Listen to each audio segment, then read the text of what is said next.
In January, in the OCDSB scope and sequence, we have chosen to start with strand D, data, and more specifically, data literacy. We are exploring the overall expectation, D1, which is manage, analyze, and use data to make convincing arguments and informed decisions in various contexts drawn from real life. Strand D will be explored in more depth again in April in the scope and sequence, where students will then collect and organize data and display sets of data. But as a starting point for about a week, we suggest focusing on analyzing data sets and looking at how data is organized graphically. Let's take a closer look at specific expectation D1.1. In grade 1, we can see that students are sorting sets of data about people according to one attribute and describing rules for that sorting. In grade 2, they're sorting sets of data according to two attributes using tables and logic diagrams, such as Venn and Carroll diagrams. In grade 3, they're sorting according to two or three attributes using tables and logic diagrams, such as Venn and Carroll, and also tree diagrams where appropriate. Data can be sorted in more than one way.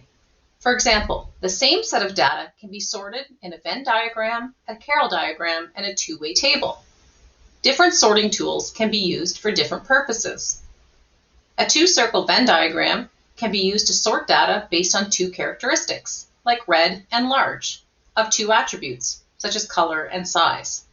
A Carroll diagram can be used to sort data into complementary sets for two characteristics, such as red, large, and not large, of two attributes, color and size. A two-way table can be used to sort data into all the possible combinations of the characteristics of two attributes.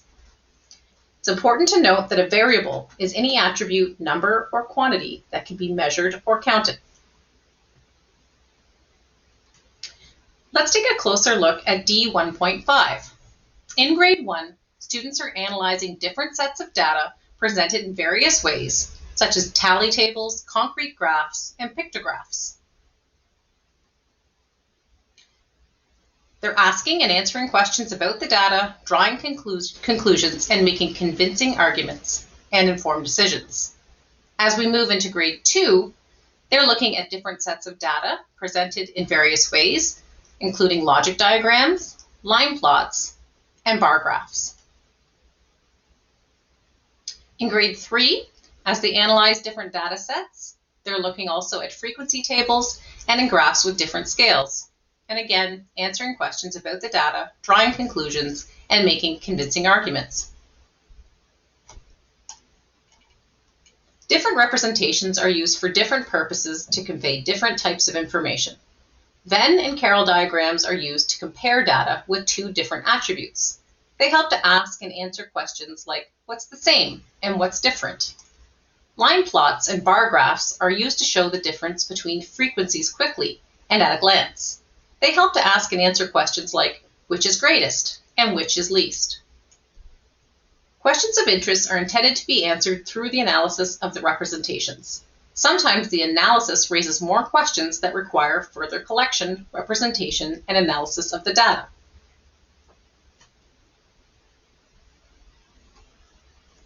There are 3 levels of graph comprehension that students should learn about and practice.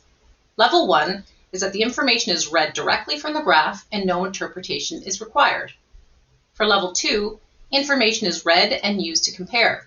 Example, the greatest or least, or perform operations like addition and subtraction. In level 3, information is read and used to make inferences about the data using background knowledge of the topic. Analyzing data can be complex, so it's important to provide students with strategies that will support them to build these skills.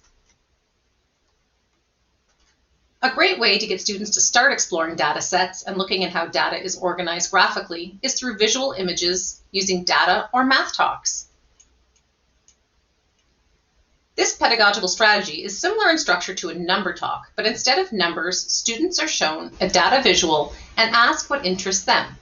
In a data talk, the teacher does not have to be an expert in the topic of the data visualization. So if a student asks a question, you can say that you don't know the answer but would love to find out together. This is a nice opportunity to model not knowing and embracing uncertainty. On the UCube website created by Joe Bowler, there are a variety of data talk images. Here are a few that would be a great discussion starter for students in the primary grades.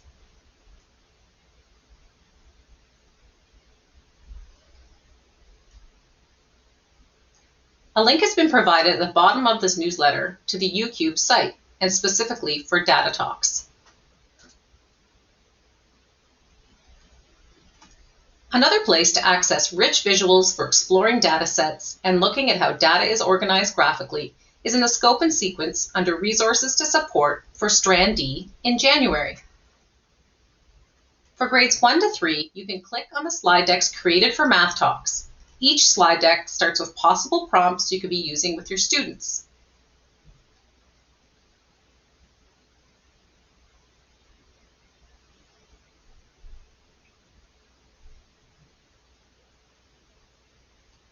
Here we can see a few examples of the visuals you'll find in the Resources to Support.